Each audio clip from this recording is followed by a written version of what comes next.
Welcome to Arshit institute. Regular current అఫైర్స్లో భాగంగా ఈరోజు కూడా మోస్ట్ ఇంపార్టెంట్ ఈవెంట్స్ మన ఎగ్జామినేషన్ పాయింట్ ఆఫ్ వ్యూలో మనకు ఉపయోగపడేటువంటి ఇంపార్టెంట్ ఈవెంట్స్ అన్ని కూడా చూద్దాం. న్యూస్ పేపర్లో ఈరోజు ప్రముఖ దినపత్రికల్లో వచ్చినటువంటి అంశాలు ఏమేమి ఉన్నాయో వాటి గురించి వన్ బై వన్ డిస్కస్ చేద్దాం. వాటిలో మనకి ఫస్ట్ పేజ్లో కూడా చూసుకున్నట్లయితే ఎరువుల వాడకంలో తగ్గేది లేనటువంటి హెడ్డింగ్తో ఒక ఆర్టికల్ అనేది రావడం జరిగింది. అంటే యాక్చువల్గా చెప్పాలంటే ఇటీవల కాలంలో మన ఆంధ్రప్రదేశ్ ప్రభుత్వం అనేది మన ఆంధ్రప్రదేశ్ విపరీతమైనటువంటి ఎరువుల వాడకాన్ని చేస్తుందని చెప్పేసి ఒక అంశాన్ని ఈరోజు ప్రముఖ దినపత్రికల్లో రావడం జరిగింది. వాటి గురించి బ్రీఫ్గా డేటా అనేది చూద్దాం. 2023-24 సంవత్సరంలో ఎకరాకు 225 కిలోలు దేశ సగటు కంటే 82% అధికము అని చెప్పడం జరుగుతుంది. గుంటూరు, పల్నాడు జిల్లాల్లో వినియోగం మరింత ఎక్కువ.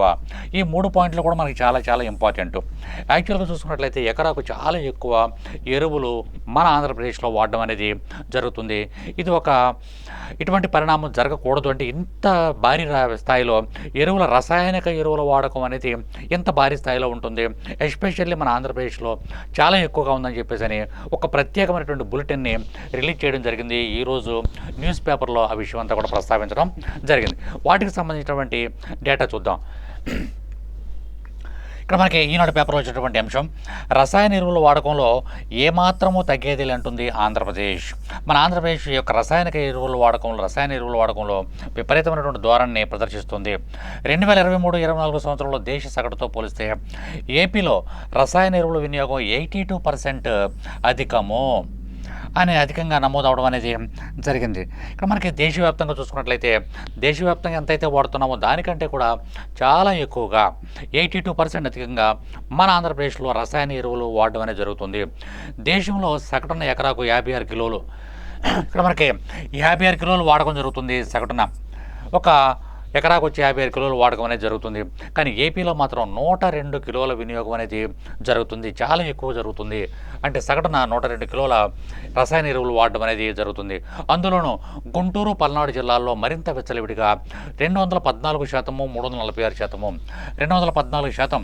గుంటూరులో చూసుకున్నట్లయితే 214%, మరియు పల్నాడులో చూసుకున్నట్లయితే 346% రసాయన ఎరువులు అనేవి విపరీతంగా వాడుతున్నారు, అధికంగా వాడేస్తున్నారు.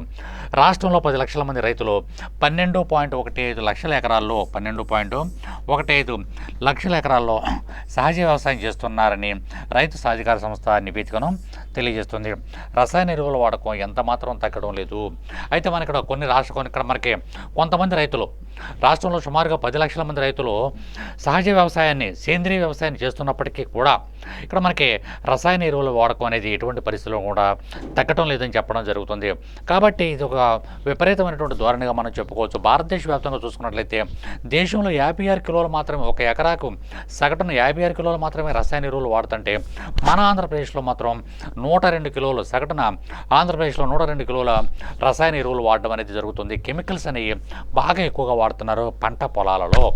అదేవిధంగా గుంటూరు, పల్నాడు చూసుకున్నట్లయితే మరీ విపరీతమైనటువంటి ధోరణి 214%. మనకి మామూలుగా చూసినట్లయితే దేశ సగటులో కంటే కూడా 214% ఎక్కువగా గుంటూరు జిల్లాలోను, మరియు పల్నాడు జిల్లాలో 346% కంటే ఎక్కువగా ఈ యొక్క రసాయన ఎరువులు వాడడం అనేది జరుగుతుంది. నెక్స్ట్ ఇంకో పాయింట్ కూడా మనకి ఈరోజు పేపర్లో రావడం జరిగింది. రాష్ట్రంలో సుమారుగా 10 లక్షల మంది రైతులు 12.15 లక్షల ఎకరాల్లో సహజ వ్యవసాయం చేస్తున్నప్పటికీ కూడా ఈ రసాయన ఎరువులు వాడకం మన ఆంధ్రప్రదేశ్లో చాలా ఎక్కువగా ఉందనే విషయాన్ని ఈరోజు ప్రముఖ దినపత్రికల్లో ప్రచురించడం అనేది జరిగింది. నెక్స్ట్ అంశం చూద్దాం. రెండో అంశం, 375 కోట్లతో రిలయన్స్ బయో ఎనర్జీ ప్లాంట్ 2న తొలి యూనిట్ ప్రారంభం. ఇక్కడ మనకి 2వ తారీఖున తొలి యూనిట్ని ప్రారంభించబోతున్నారు. 375 కోట్లతో రిలయన్స్ బయో ఎనర్జీ ప్లాంట్ అనేది మన ఇక్కడ ఆంధ్రప్రదేశ్లో ప్రారంభించబోతున్నారు. ఇక్కడ కాకినాడ జిల్లాలోని పెద్దాపురం పారిశ్రామిక ప్రాంతంలో Reliance bio energy limited 3 compressed biogas కాంప్లెక్స్లని నిర్మించబోతుంది. ఇక్కడ మనకి 3 కంప్రెస్డ్ బయోగ్యాస్ కాంప్లెక్స్లని నిర్మించబోతుంది.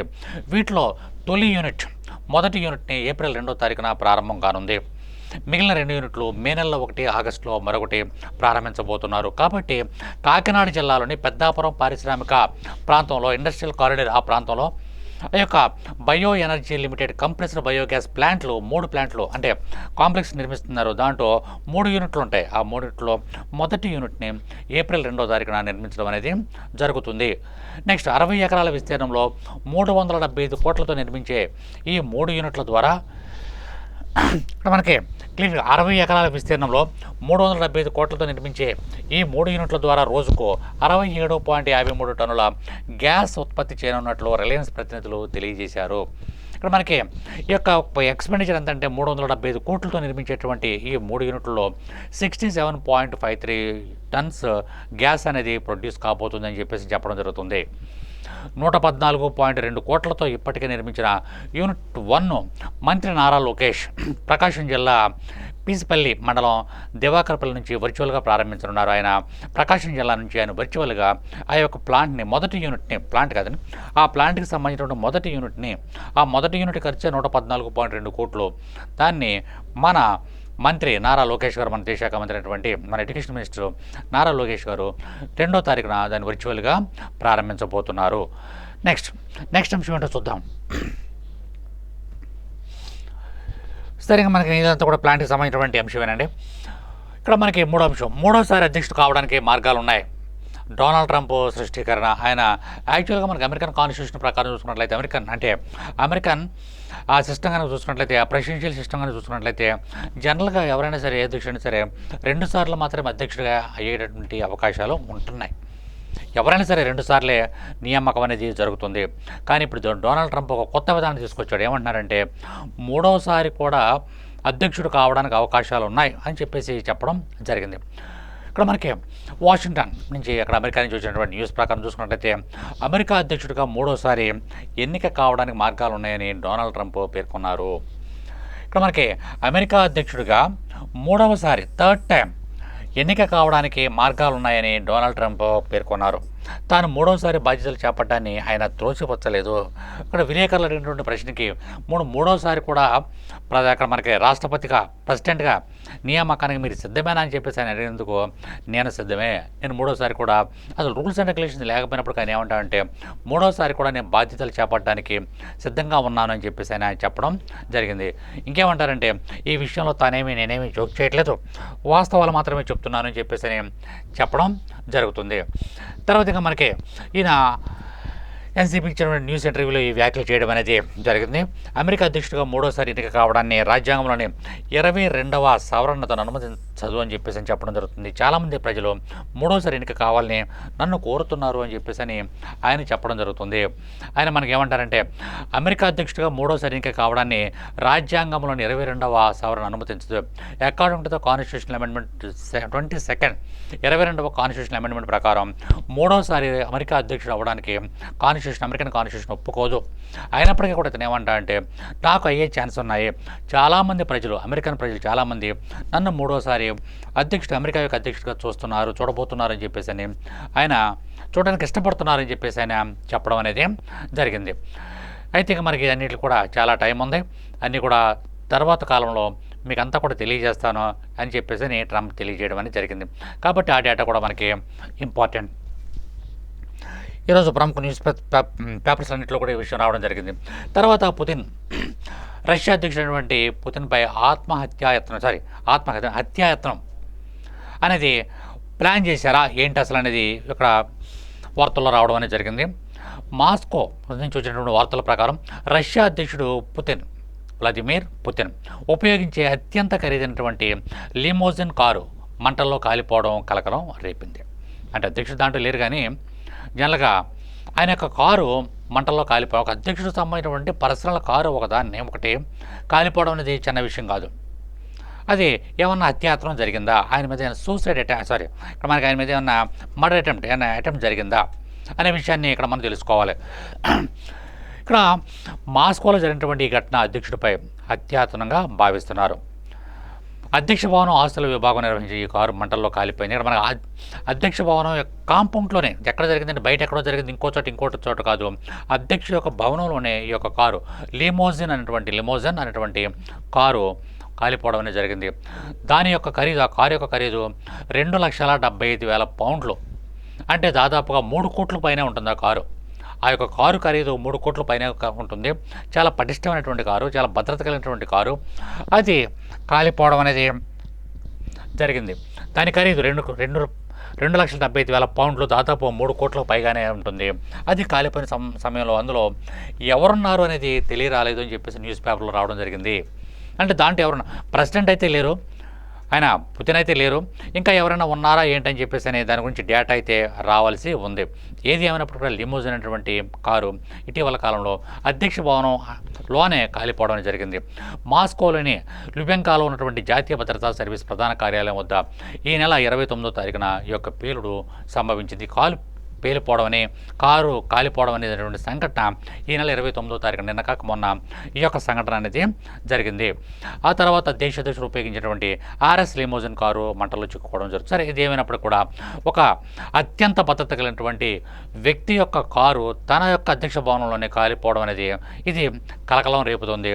దేశవ్యాప్తంగానే కాదు, ప్రపంచవ్యాప్తంగా కూడా ఈ అంశం అనేది చర్చాంశనీయంగా మారడం అనేది జరిగింది. నెక్స్ట్, ఇవన్నీ కూడా మనం ఇప్పుడు ఏమైతే డిస్కస్ చేసుకున్నామో ఇవన్నీ కూడా ఇటీవల కాలంలో, అంటే ఈరోజు న్యూస్ పేపర్స్లో డిఫరెంట్ న్యూస్ పేపర్స్లో వచ్చేటువంటి మెయిన్ హెడ్డింగ్స్ మాత్రమే, మనకు ఉపయోగపడేటువంటి ఇంపార్టెంట్ విషయాలు మాత్రమే మనం డిస్కస్ చేసుకోవడం అనేది జరుగుతుంది. తర్వాత దేశ సంస్కృతి వటవృక్షం ఆర్ఎస్ఎస్ అని చెప్పేసి మోడీ అంటారు. ఇక్కడ మనకి ఏంటంటే దేశ సంస్కృతికే ఒక గొప్ప వృక్షం మన ఆర్ఎస్ఎస్ అని చెప్పేసిన మోడీ ఇటీవల కాలం ఈరోజు ప్రకటించడం, అంటే నిన్న ప్రకటించారు, దాన్ని ఈరోజు న్యూస్ పేపర్లో రావడం అనేది జరిగింది. నాగ్పూర్ రాష్ట్రీయ స్వయం సేవక్ సంఘ్, ఆర్ఎస్ఎస్ అంటామండి, రాష్ట్రీయ స్వయం సేవక్ సంఘ్ దేశ సంస్కృతి వటవృక్షం ఆర్ఎస్ఎస్ మోడీ ప్రకటన.